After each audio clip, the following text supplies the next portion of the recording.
guys, Scott here from Outlaw Garage. We are at a Shannon's event today. It's a bit of a cars and coffee event with some invite-only special cars here, but there are 3 rally cars behind us, and we've had the opportunity to talk with the owners. Now, these are vintage rally cars. We've got Japanese, we've got Australian content, and we've got a Ford RS as well. And we're going to have a chat with the owners and throw in a little bit of historical rally content while we're here. The Datsun mechanics anxiously waited for their charge. Hello everyone, my name's Jeff Cameron and today we're at Shannon's and looking at this Datsun 160J, which in Australia is called a Stanza. Nissan Datsun were running a 3-car team of double overhead cam 2-litre Stanzas. This car was built by the Works Nissan team in Opama, Japan in 1980. It competed in the 1980 Motor Guard Rally in New Zealand. Crewed by George Fury and Monty Safern, where it finished 4th. I bought the car in about 2000 as a battered wreck, as shown on a little info board here. Oh wow. It spent many years in storage and then it was restored. The bodywork was restored by Laurie Wilson here. Yeah. Laurie did an outstanding job. And then I took it home as a painted shell. Spent the next 2 years assembling it, putting all the stickers and everything on. And it's finished, it drives, it competes in small events, but it's ever evolving. There's always some new part to find or some little piece to add. So it's, this is in Japan when it was first built. It's a sister car of Timo Salonen. Here's George Fury at the scrutineering in Nelson, New Zealand. There's a few shots of it on the event. But George Fury, despite the pressure, still obliged with autographs for the youngsters who seem to turn up in the most isolated places. But by the 4th and final day, the young Albury farmer, George Fury, had again taken a narrow lead. But how are we doing, all right? We're in your lead at the moment, but how long we'll hold is another story.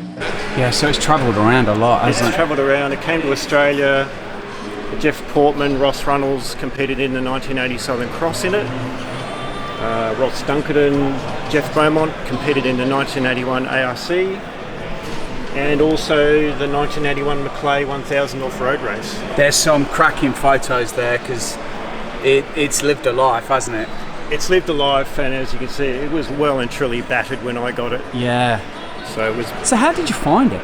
It was advertised in Australian Rally Sport News, which was a rallying newspaper at the time. Yeah. I'd spent probably 2 years tracing its history and proving its identity, which I've done through various means, including Nismo in Japan. I've got paperwork and documentation and photos of its original build. Wow, fantastic. Well, thank you very much for the introduction of the car. You're very welcome. Right on Bond's tail was the 1978 winner, George Fury, completing the Datsun works entry.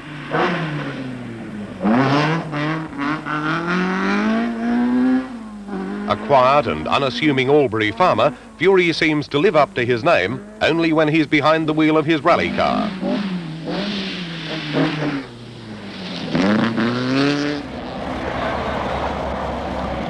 Hi, my name is Rob Cranston and I am the owner of this very historic Toyota Celica.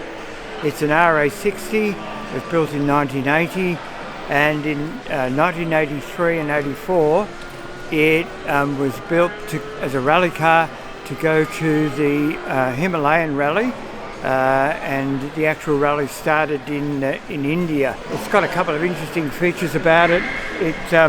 It's chassis number 2 because it was a Toyota Mule in the factory at Altona, and they gave it to this guy Wes Naldo, who's actually still alive, and because Wes was the first privateer home in the 1979 Repco rally in an RA40 Celica. And Which Toyota, we talked about earlier, that I've just filmed one of those cars. And Toyota was so impressed with what he did and also his performance in a London to Sydney in a Corolla, they gave him this car. And he then converted into a rally car down in Stawell in Western District. And here we have what we have. It's a unique piece of history. One of the things about it was, as you can see from that, it was red originally. And 2 weeks. Yeah, I see that, and that's where the VIN plate is there as well, chassis number 2. And 2 weeks before the event, they decided, that colour doesn't really represent Australia. So they went down to the local hardware store and bought 10 rolls each of yellow and green contact, kitchen contact. And they wrapped the car in kitchen contact. And then put all the various stickers and stuff on it after that. It's just an amazing story. Half of the contact peeled off in the Himalayas. Yeah. But, they started the rally with it looking pretty good. It looks pretty good there on the photos. I've got some Super 8 footage. Have you? I've got of the start of the rally. Yeah. And going through the crowds in India. Working their way, pushing their way. I'd imagine there'll be thousands of people. Yeah.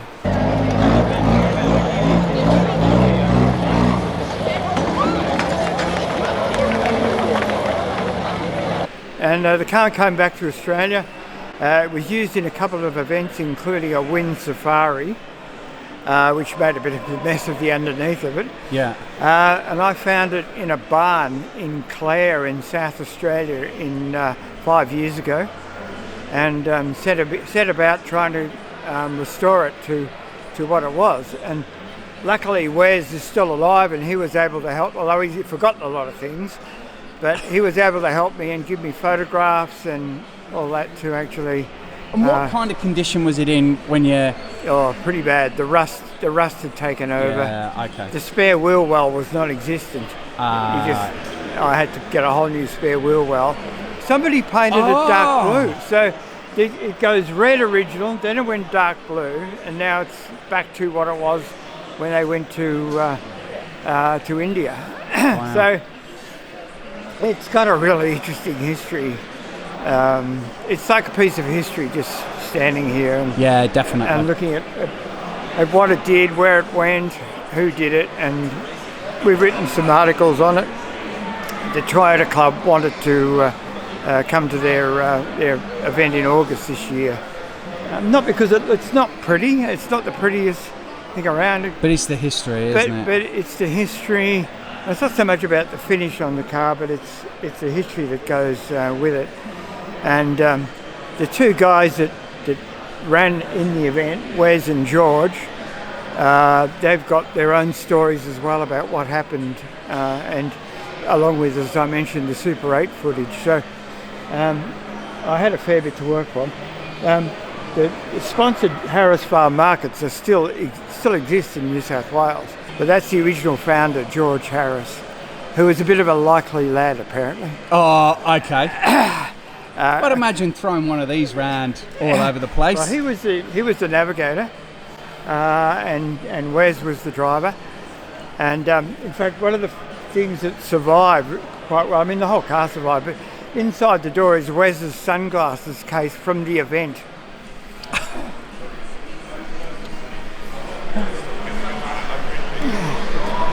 Oh, look. Wow. Yeah, so the VYI, which I don't think VYIs exist anymore. But they did all sorts of things, like put all these pockets and things in, and so they put a flap here so they could put things inside the door. Yeah, boxing, I guess. And it did an event at one stage with the second navigator, and there's the navigator light in there across the back. Oh, I see that. Yeah. It almost looks like a microphone mount, but it's actually a light for that second navigator. Seat bolted in there, and the second navigator's had in the back. Yeah. And they did all right. They came third in a BP rally back in the late 80s, I believe. Wow. So, yeah, it's just awesome, and just things in the boot are great too.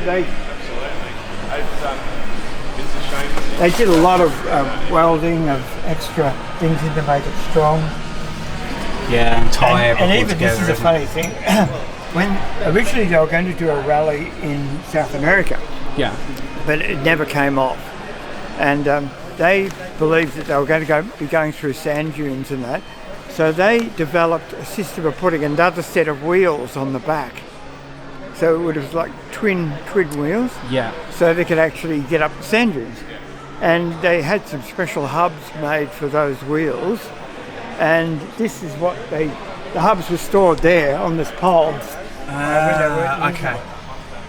Everything you look at, you go, oh, why is that there? And Wes can remember some of the things that were on the car, but he has memory recall every now and then. He'll ring me up and say, oh, you know that bracket? I remember what that was for. I mean, that's like 4 years later, he's told me. And we took the car back to him in August last year, down to Stall. We trailed it down to Stall to show him, and the local press were there, and he just loved seeing it again. Yeah. The old girl, he called it. I've seen the old girl again. You spend 3 days, or you go to India with a car. That car becomes a very special friend, yes. I guess. And you get to know it and be a part of. It becomes a part of you, and you're a part of it. So. Yeah. Hi, I'm Col Hardinge. I'm not the owner of this car. David Bond owns the car, but David unfortunately is not able to be here today. But I'm here on his behalf, and I know lots about this car. It is, as it says, an ex-Ford Australia car. They built a number of cars. This is the last car that they built, so it is the last one, and it is the most genuine car of the lot. All of this steel is original steel. The car, as it stands, it hasn't been restored. It's been refurbished. Okay. To be exactly as it was when it crossed the starting line, 1979 Southern Cross.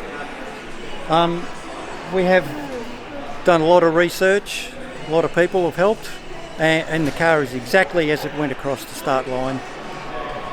So it wasn't in too much of a bad condition when the owner first got the car? Because if you've kind of... The car was in good condition. Yeah, okay. But it's subsequently been taken back by the person who bought the car off Ford Motor Company. Yeah. Ian Hill. Ian has gone through the car and he's checked all the things that are on it to make sure that they were as the car was in its day. Yeah. And it's been parts replaced with like parts and so on. So it is exactly as we can get. And I noticed it's actually got a signature on it. It's got a signature of Colin Bond there. And Colin Bond, Ford's team manager in the third Ford Escort. Bond won the Southern Cross back in 1972, but these days he concentrates more on supporting his team than on winning himself. It will be seen at demonstrations. It will be one of the stars at our Rally Retro Day on the 17th of February. Shannon's Retro Rally. Give Shannon's a good plug. Yeah, and we heard about it today, so we will be there because that looks like a cracking day out. Yeah, so yeah, it's a good day. But this is a good car. It goes very well. That was us last year, so it does go, it does run. Yeah. And it's exciting. Yeah, and all three cars are very iconic for their era. Obviously, my accent probably gives it away, but a Ford Escort RS 1800 is those Ford Escorts and the RS ones were always something a little bit special back home. Yes. Well, they're very special here as well. Yeah. I mean, this one in particular. After Bjorn Waldegard drove it, Greg Carr drove it. He won the Castrol, he won the Alpine, he ran it in the Australian Championship, and then it went on. It passed on to Ian Hill, who won the 2GO, the 1983 Alpine, and so it's a very storied car. Yeah, and definitely looking forward to seeing it out on track. And it's definitely worth listening to. Oh, I bet. Ford's team leader, Colin Bond, also had his share of trouble with a broken axle that cost him half an hour, plus the odd miscalculation in the corners. Absolutely brilliant. So thank you very much for the tour. We're going to get a little bit of extra footage of the cars, but you take whatever you want. we're down at Shannon's today, and we bumped into a set of historic rally racing cars. What a delight.